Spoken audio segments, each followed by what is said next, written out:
SSC পরীক্ষা কেন্দ্রে বেশ কিছু গুরুত্বপূর্ণ সিদ্ধান্ত শিক্ষামন্ত্রী আজকে নিয়েছেন। আমরা দেখতে পাইছি ইতিমধ্যে বিজ্ঞপ্তি প্রকাশ হয়েছে। কিছু শিক্ষার্থীদের বিপক্ষেও গেছে, কিছু সুবিধা দিবে অনেক শিক্ষার্থীকে। কী কী হচ্ছে আমি একটু ছোট্ট করে বলি।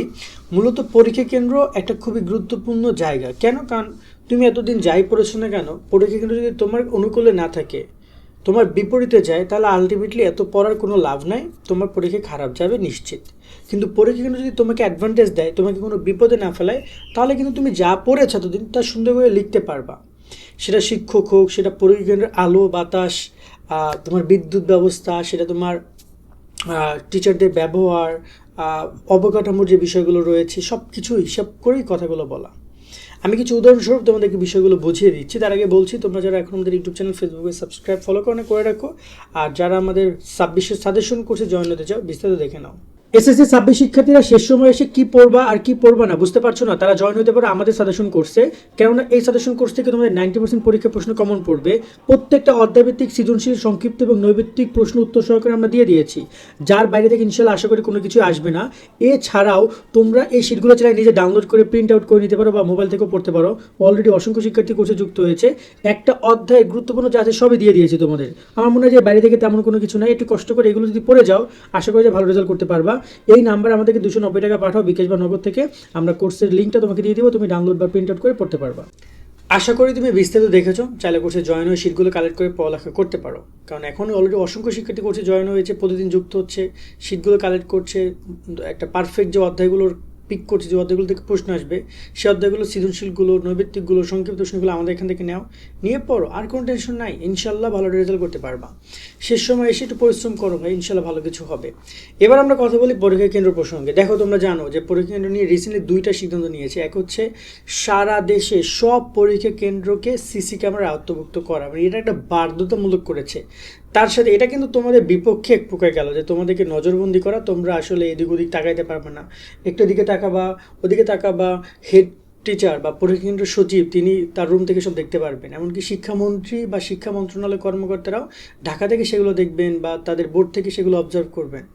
বুঝো তুমি, মানে বিষয়টা কোন লেভেলে চলে গেছে।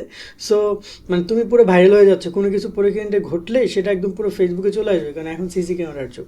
সেকেন্ড যে বিষয়টা, এখন সুখবর আরেকটা জায়গায় যে বাধ্যতামূলক করেছে আরও বেশ কয়েকটা পয়েন্ট। আর এখানে একটা জিনিস ঘটেছে, গতকালকে আমরা ভিডিওতে বলেছিলাম যে কেন্দ্র কমিটি গঠন করছে তারা, মানে পরীক্ষা কেন্দ্র পরিদর্শন করবে, এখন কোনো পরীক্ষা কেন্দ্রের সমস্যা আছে কি না এই বিষয়গুলো তারা দেখবে। এতে করে অনেক জায়গায় দেখা যায় যে শিক্ষার্থীরা মানে একটু হলো, মানে যে সকল শিক্ষার্থীরা ভালো পড়ালেখা করে ওদের সমস্যা নেই, কিন্তু যারা একটু চুরি করার বা একটু অন্য ধাঁচের স্টুডেন্ট, ওরা আসলে খুব বেশি সুবিধা করতে পারবে না। তো আজকে আবার যে সিদ্ধান্তটা তারা নিয়েছে যে প্রত্যেকটা পরীক্ষা কেন্দ্রে ঘড়ির কথা বলা হয়েছে। ফার্স্ট আগে ঘড়িটা ক্লিয়ার করি, কারণ তোমরা জানো যে তোমরা, আমার একটা ঘড়ি আছে, এইটা হচ্ছে যেটা ঘড়ি, এই ধরনের ঘড়ি তোমরা অনেকেই ব্যবহার করো, আবার অনেকেই কাঁটা সিস্টেম ব্যবহার করো। তো যেটা হয় যে পরীক্ষার সময় কাঁটা সিস্টেমের ঘড়ি মিলাইতে দেখা যায় 10 সেকেন্ড 20 সেকেন্ড চলে যায়, সো আবার মনোযোগ নষ্ট হয়ে যায়। বাট এইরকম একটা ঘড়ি থাকলে তোমার জন্য ভালো হয়, যেখানে সরাসরি টাইমটা দেখাবে। বাট এখন কি করা হচ্ছে যে প্রত্যেকটা পরীক্ষা কেন্দ্রে উপরে কক্ষেই সামনে ঘড়ির সিস্টেমের কথা বলা হয়েছে, এটা বাধ্যতামূলক থাকতে হবে। কারণ তোমাদের আর এই ঘড়ি নিয়ে টেনশন করতে হবে না, ওখানেই টাইম দেখাবে যে কয়টা বাজে, দেন তুমি বুঝতে পারবা কখন পরীক্ষা শুরু হচ্ছে, কখন শেষ হবে, তোমার কতক্ষণ সময় হয়েছে, কটা সৃজনশীল লিখেছো, বা তোমার টাইম কতটুকু বাকি আছে বা সামথিং।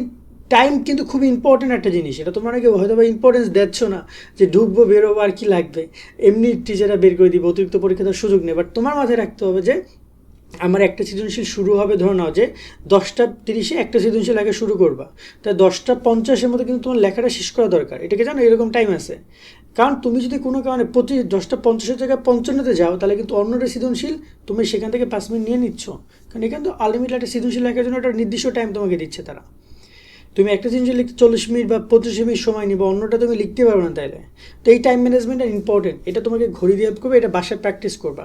2 নম্বর যে পয়েন্টটা তারা করছে সেটা হচ্ছে পর্যাপ্ত আলো বাতাস। গত বছর যখন পরীক্ষা হচ্ছিল তখন হয়েছিল যেটা, যে প্রচুর ঝড় হয়েছিল একটা পরীক্ষার সময়, পোলাপান পরীক্ষা দিতে পারছিল না আলোর অভাবে পরীক্ষা দিতে পারছিল না, মোমবাতি জ্বালিয়ে ওদের পরীক্ষা দিতে হয়েছে। মানে বুঝো তুমি যে একটা স্টুডেন্ট সে এক্সাম দিতে পারছে না, কারণ লাইট নাই, আলো নাই, মানে অন্ধকার রুম, চারপাশে কোনো আলো নাই এবং আলো বাতাস নাই, কিছু নাই, মূল কথা হচ্ছে ওদেরকে মোমবাতি জ্বালিয়ে পরীক্ষা দেওয়ার ঘটনা ঘটেছে। এরকম ঘটনা আমরা বিভিন্ন সময় দেখতে পাই। এবার ওই পরীক্ষা কেন্দ্রগুলো, ওই কক্ষগুলোতে ম্যাক্সিমাম ক্ষেত্রে যদি কোনো অপশন থাকে, তারা ওই সব জায়গায় পরীক্ষা কেন্দ্র দেয়ই নাই, ওখানে কোনো আসনই বসবে না। এমন যদি কোনো জায়গায় থাকে যেখানে কতবার দেখেছি বৃষ্টি পানি আসতেছে বাসায়, মানে পরীক্ষা কেন্দ্রের মধ্যে বৃষ্টি পানি ঢুকতেছে, আলো নাই পর্যাপ্ত, বা বিদ্যুৎ সরবরাহ যারা করছে, পল্লী বিদ্যুৎ বা বিভিন্ন শহর এলাকায় যে বিদ্যুৎ, তারাও দেখা যায় পরীক্ষা চলানোর সময় হঠাৎ করে বিদ্যুৎ নিয়ে গেছে। এখন পরীক্ষা কেন্দ্র কর্তৃপক্ষ কী করবে, সে কি জানতো যে বিদ্যুৎ থাকবে না? তখন সেও পড়ে যাচ্ছে বিপদ। এখন এই জিনিসগুলো মানে একদম পুরো কমপ্লিট সলিউশন খুঁজতেছে, যাতে করে তোমরা নির্বিঘ্নে 3টা ঘন্টা পরীক্ষা দিতে পারো। এবং এই জায়গায় প্রকৃতিক যে বিষয়টা, সেটার প্রতি তো কারো হাত নাই। যদি কোনো একটা বড় ঘূর্ণিঝড় চলে আসে, সেক্ষেত্রে আমার রিকোয়েস্ট থাকবে যে এইসব জায়গায় যদি ওরকম কোনো কিছু হয়, তারা যেন পরীক্ষাটা স্থগিত করে। কেননা আলটিমেটলি এভাবে শিক্ষার্থীরা ভিজে ভিজে পরীক্ষা দিতে যাবে, পরীক্ষা কেন্দ্রে পর্যাপ্ত সুযোগ সুবিধা পাবে না। আলটিমেটলি ওই পরীক্ষার জন্য শিক্ষার্থী সারা বছর পরিশ্রম করছে ওই একটা বিষয়ের জন্য। তো তাকে যেন এভাবে বঞ্চিত না করা হয় কোনো অসুবিধার কারণে। তো এই বিষয়গুলো খেয়াল রাখবে তারা, আশা করা যায়। এবং এই যে ঘড়ি, আলো বাতাস, আরও বেশ কিছু নির্দেশনা সামনে আসতে যাচ্ছে। আমি তোমাদের সামনে একটা ভিডিওতে 4টা গুরুত্বপূর্ণ নির্দেশনা নিয়ে জানাবো, যেটা বোর্ড থেকে জানিয়েছে। তো এই বিষয়গুলো রয়েছে। তো তোমরা একটু সুন্দর করে পড়াশোনা করো, তারা তোমাদের জন্য একটা সুন্দর পরিবেশ তৈরি করে দিচ্ছে। এর আগে কোনো শিক্ষা বোর্ড খুব বেশি এই বিষয়গুলো নিয়ে কিন্তু তারা বলে নাই, শিক্ষা মন্ত্রণালয় বা মন্ত্রী, ঠিক আছে? তো তারা জাস্ট তাদের দায়িত্ব পালন করে যেতে পারে। এবার দেখা যাচ্ছে ভিন্ন ভিন্ন চিত্র। যাই হোক, সকলে ভালো থাকো, সুন্দর করে পড়াশোনা করো। আল্লাহ হাফেজ।